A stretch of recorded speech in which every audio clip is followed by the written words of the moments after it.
So here's the plans that Home Depot put together for me. This is the company that makes the cabinets I'm going to be using. And this is the kitchen I'm going to be dismantling. I've had this kitchen for 30 years. It's been a great kitchen, but it's time to go. First we've got to remove this window outside. It's an aluminum, old window. And taking it out and putting in a new one from Home Depot. That went pretty quick and pretty easy. Then we move inside and start taking it apart. First we remove the refrigerator and the pantry that was off to the right there. And that's the old pantry. Start taking out this pony wall. That went pretty well. And these old cabinets, they come apart real easy. That old dishwasher, that thing is so old. Oh, and here come the cabinets. I ordered them 6 months earlier. They finally arrived. The pile so far. Okay, so now we just have to figure out how to get all these boxes. All these boxes. All these boxes into this kitchen. I'm about half done tearing it out. Tearing out this little stub wall was a pain. We fixed the ceiling. It should come out almost to the edge of that, the new cabinets. So here we go again. We're getting ready to tear out the wall so we can put wiring in.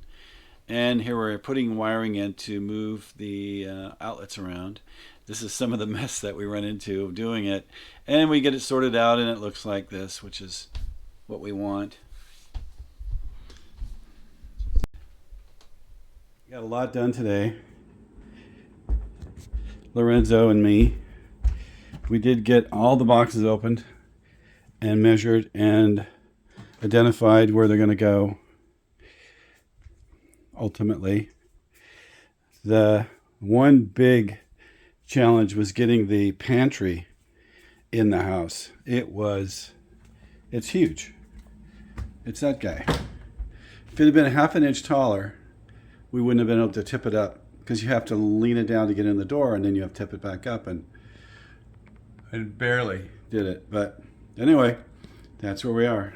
Here are the plans you get when you order from Home Depot. They're quite helpful. And this is the side view. We numbered the cabinets so it'd be easy to identify which was which. This is what can happen when you get to putting wiring together. And this is what can happen when you make a mistake. I made a mistake on a switch. And in the end, it all came together and we got all the wiring in properly done. Oh yeah, you get a lot of boxes, cardboard. And so now we're ready to bring the cabinets in. Do the bottom first. Run to this Home Depot and get 4 appliances. And here are the cabinets brought inside. And we're going to level them one at a time. That little red bracket is really helpful, getting them aligned properly. And a laser. Yeah, that laser really made a difference. Keeping everything level and plumb. Putting in the water line for the refrigerator because we moved it across the room. And it's finished. That was multiple trips under the house. And now we're ready to put in the refrigerator when he gets here. That wall was a big question on whether we should remove that stub wall. And in the end, people said, get rid of it. So here we are, removing the wall. I was going to try and save that stub wall at the bottom there, but a complicator is an outlet down there, and these wires go up into the attic. And so I've got to eliminate those. So I'm going to take the whole wall out, which is probably a smarter idea anyway. And then I'll cap those wires off in the attic in a J-box. And that'll be it. So much work yet to be done. Well, after a lot of work, the deed is done. The wires are in a J-box in the attic. I have to do some sheetrocking. and some mudding, and then we'll be done. That was a lot of work. Ugh. Done now. And so the Home Depot appliances have arrived. And here is the wall, looks much better removed, and the dishwasher's been installed. Here is the brand new Samsung refrigerator, looks great. And the microwave is installed, and now we're putting the upper cabinets in. And the vent system that goes into the attic for the microwave. And here I am getting geared up to go up and install the vent tubing, which I did here, and that went pretty well. Oh, I really like this. All right, today I did a little upgrade for my kitchen that I'm remodeling. I put in these under-the-counter lights with a dimmer switch. I had extra ones, so I ran them in here and into this food pantry. That'll be handy. Extra lights, throw them in there.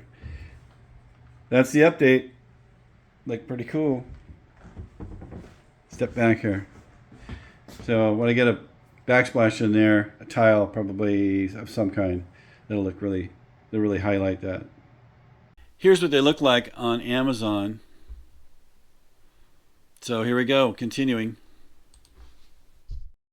So this is what my new kitchen is supposed to look like, and we are almost there. Back out a little bit. So we got on the handles today, got them in, Lorenzo and I, and those are all installed. I really like these handles. They're going to work great. Tomorrow, countertops come, and then the dishwasher and the garbage disposal can be installed, and that'll be awesome. That's the latest.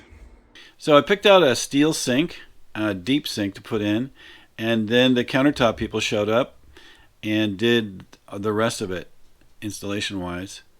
Here they are laying down the top largest portion of the quartz, and then they slide it into position and glue the two sections together, and voila. Now we're putting in the garbage disposal and the plumbing for the sink. Went really pretty well, and that's what it looks like. I just want to make a video of this faucet I bought. I bought it just to try it out, and so far I love it. It's motion controlled. Turn it on, turn it off, and it's worked out really good. When I come over here with my hands full and I don't want to reach over for the knob, I just... Also, when you pull it out, it automatically takes off. And it has a little gizmo back in here that controls it all. And it has batteries in it, AA batteries in it, or AAA batteries. I think they're AAA batteries. But anyway, pretty cool. I'm loving this thing. Crown molding, boy, this is a lot of work. So now we're cutting up sections for the backing, so the crown molding have something to nail into. This is the backing boards going in, and that's what they look like when they're installed. Now we're ready to put on the facial board of the crown molding. This is figuring out how exactly it's going to look, and now we're cutting it on the chop saw and installing the facial portion of it. And then this is the upper portion of the crown molding being put in. And that's it. Well, here it is, the finished kitchen. Took about a month to doing it. Me and Lorenzo have been working on this thing off and on over the last month. And it's finally done. I tore out this side of the kitchen. I left my original island I put in 12 years ago, kept the original color, I like that color, and put in these guys. So it has like standard cupboard here, pull-outs down here. I had a couple of extra under the counter lights, so I stuck them in here. Then it has corners that look like that. And then Lazy Susan down below. And what else? Love this sink. It has a motion control. And you pull this off, it'll run. That's great. And then these are motion activated under the counters over here. They're just battery guys, and then they have a magnet. You stick up and you have to recharge them every now and then. We'll see how well they work. These over here are wired in. I have a controller inside the cupboard here I can turn up and down. And what else? Down here they have pull-outs, regular pull-out drawers. I think that's all the features I can tell you about this kitchen. I love this kitchen. And now it's done. Thank goodness.